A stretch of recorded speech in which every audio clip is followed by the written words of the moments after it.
Less successful answers tend not to focus on the question quite so clearly. They tend to maybe retell the story or focus just on plot or characterisation.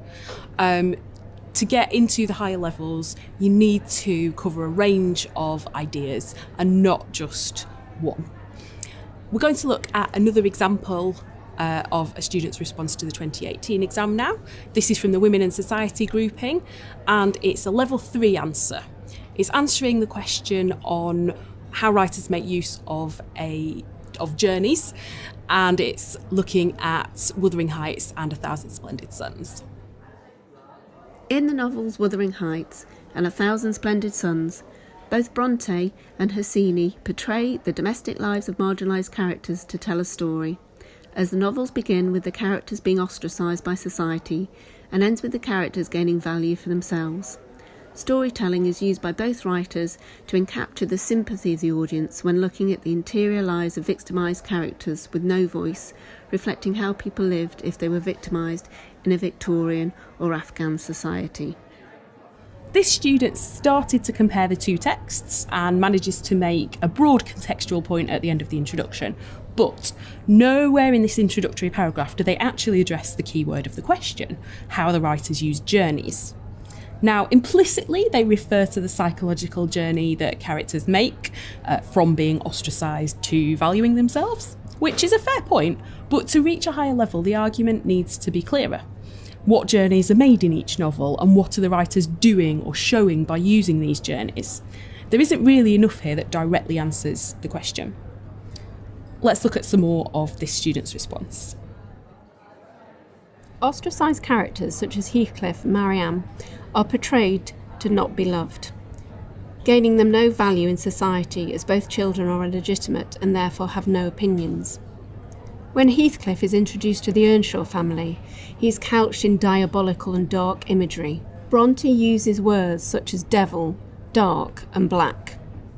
The victimisation of Heathcliff further isolates him from society as he is dehumanised, only being referred to as it or thing rather than his actual name. Heathcliff's life is restricted to an identity forced upon him, seeming a sullen, patient child, hardened perhaps to ill treatment by the abuse he is constantly inflicted with by Hindley, who cuffed him over the ears, giving Heathcliff 3 thrashings, making his arm black to the shoulder. Bronte's introduction of Heathcliff automatically being presented as a burden reflects how Victorian society victimised and ostracised people who did not fit within the status quo. And Heathcliff, being an illegitimate orphan, is forced to be restricted within the boundary of Victorian ideals. Bronte may have included this to criticise the treatment of people who did not fit into society in a Victorian era, reflecting the ideals present in 1847 England. The student continues by focusing on 2 particular characters in the novel and how they are presented. Now, there is some solid analysis here and a clear focus on the language the writers use, but there isn't really anything about journeys again. So the examiner is going to have to do a lot of reading between the lines. It sounds a bit like the student wanted to write about victimisation or had maybe written an essay on that previously. The other thing to think about in this paragraph is that although the student has used quite a lot of quotations, not very many of them are analysed in any detail. We've got diabolical imagery about Heathcliff identified at the start, but there's not really a sense of why Bronte does this or what meanings are created by its use. Some of the later quotes about Hindley beating Heathcliff are mainly used to show a plot point, and there's not really a sense of the writer at work. The contextual point about the status of orphans in Victorian society is okay, but again, it's not really made relevant to the question of journeys. There's a reference to illegitimate orphans being restricted within the boundary of Victorian ideals, but it's not quite engaging with journeys as a theme yet. Later in the essay, they do focus a little bit more clearly on the question. Heathcliff's journey brings him power and value, which can also be seen in A Thousand Splendid Suns, as Mariam gains the courage to retaliate against her abusive patriarchal husband. Mariam goes against gender roles as she begins to gain value after fighting and sacrificing herself for love. Hosseini uses the death of Rashid to dispel misconceptions around women, as Mariam goes against the stereotypical submissive archetype for an Afghan woman to decide the course of her own life for the first time. Hosseini's use of storytelling is evident as a sense of catharsis is brought in, where Mariam finally lives according to her own wishes. And with that, Mariam brought down the shovel. This time, she gave it everything she had. As Mariam finally has the ability to choose her own actions and dictate her own life, the ultimate sense of journey is conveyed, giving Mariam a value. There's more about the journeys that the characters go on in this section, so it's a bit more focused and clear. But we still have a slight lack of detail when it comes to quote analysis.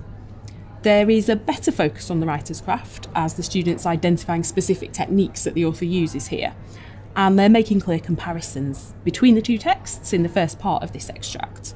But it does stay at a character level. It doesn't go on to compare, for example, the techniques that the writers use to show this journey to power and value, or to give any detail about Heathcliff and Mariam are similar or different to each other. They're very different characters in very different societies, so there's an opportunity here to make much more of the comparisons between them. Here is the conclusion. Both Bronte and Hosseini emphasise the need for a journey, not just for character development, but to show how a journey can really impact the lives of the ostracised and bring their lives value. They are given a voice against society, which both Bronte and Hosseini use as a platform to shed light on how the victimised still have a value in society, no matter their beginnings. Their lives have consequence. The conclusion does bring the essay back around to the question of journeys and the connection between the two authors. They're both giving voice and value to the victimised. That's rather nice. But I think what this conclusion shows is that the student focused almost exclusively on two characters in their essay. Now, in a question on journeys, the journeys the characters go on is naturally going to be a big part of your answer. But this essay is not really wide-ranging enough in its approach. It would have improved the answer if they'd looked at, for example, some different characters and the types of journeys they go on, maybe including some physical journeys as well as the psychological ones. And most importantly, they need to focus more on what the writers are doing when they use journeys in their narratives, not just what the journeys of the characters are. There's a risk that in focusing on character, you treat them as if they're real people, that they're in control of their own lives, rather than looking at the choices the writers have made in constructing those characters and presenting them to us.